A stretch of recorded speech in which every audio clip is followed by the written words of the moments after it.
오늘부터 에스라서를 가지고 하나님의 은혜를 함께 나누도록 하겠습니다. 먼저 본문에 들어가기에 앞서 에스라서의 역사적인 배경을 함께 나누도록 하겠습니다.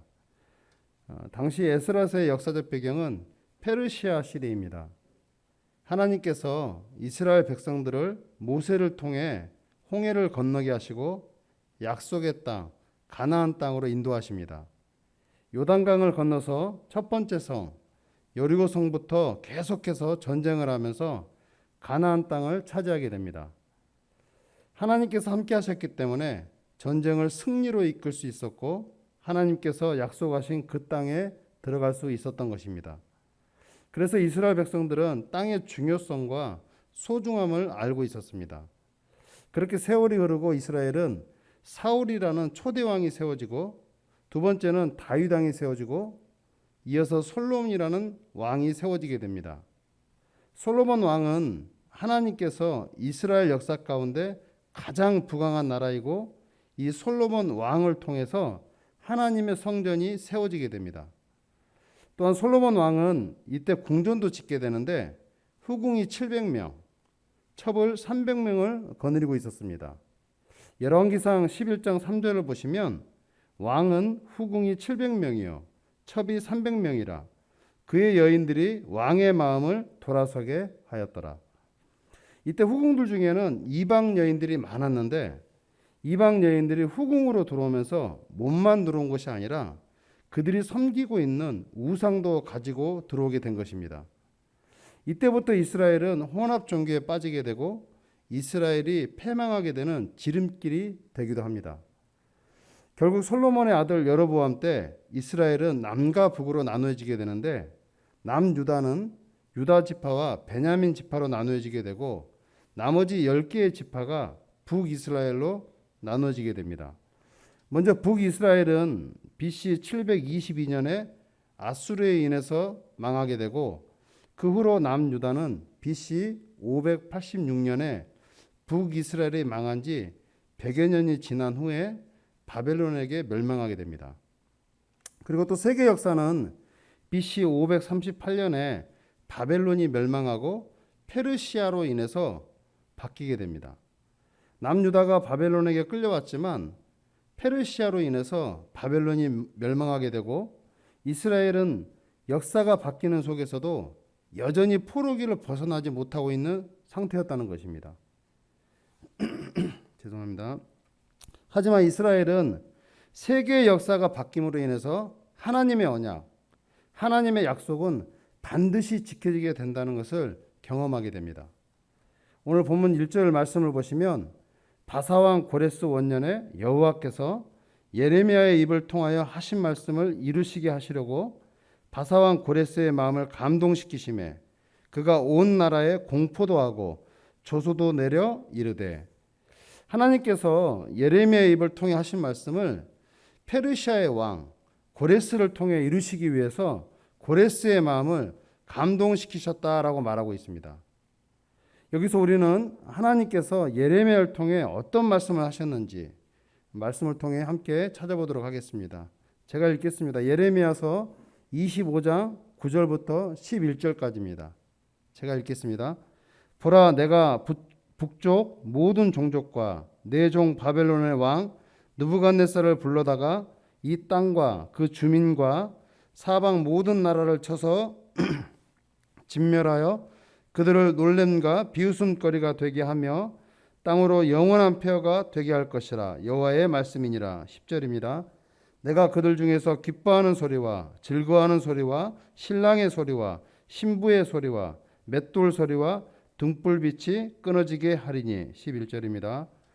이 모든 땅이 폐허가 되어 놀랄 일이 될 것이며 이 민족들은 70년 동안 바벨론 왕을 섬기리라. 아멘.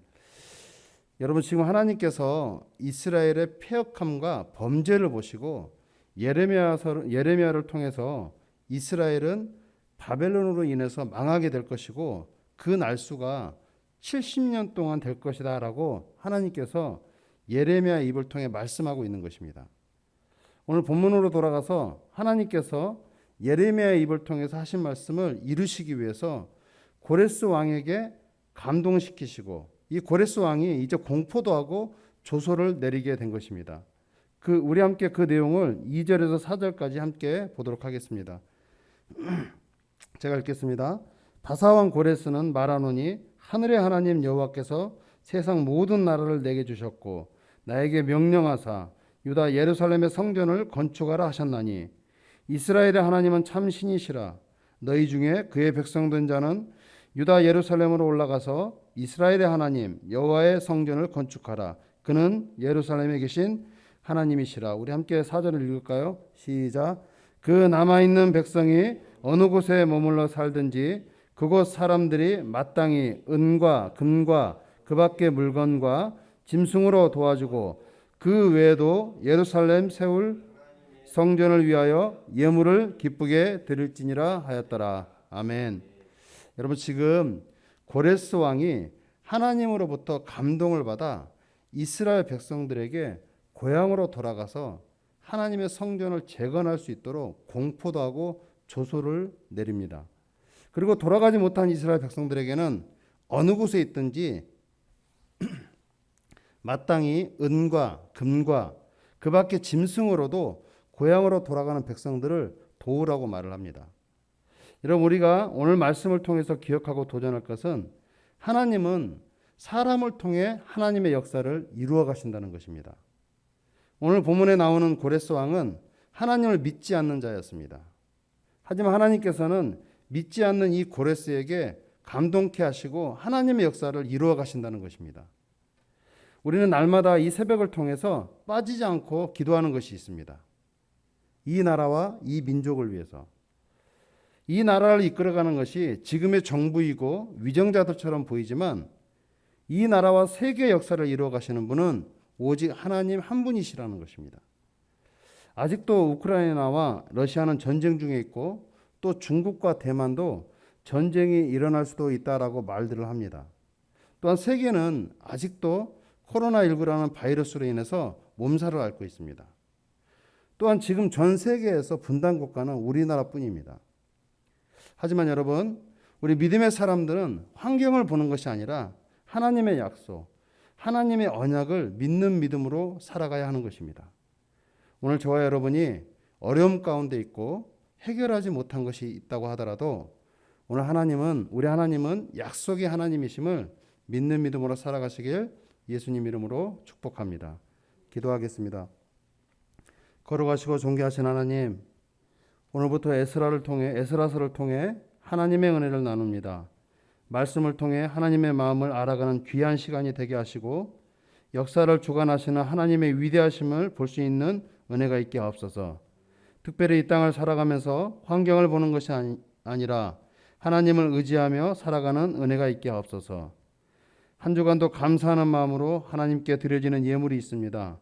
이 예물이 드려지는 손길을 기억하시고 하나님 앞에 나와 드려지는 기도의 제목들이 하나님의 은혜로 이루어지게 하옵소서. 오늘 하루도 승리하게 하시고 내일 있을 주일 예배를 기대하고 준비하는 마음으로 살아가게 하옵소서. 예수님 이름으로 기도드립니다. 아멘. 하늘에 계신 우리 아버지여, 이름이 거룩히 여김을 받으시오며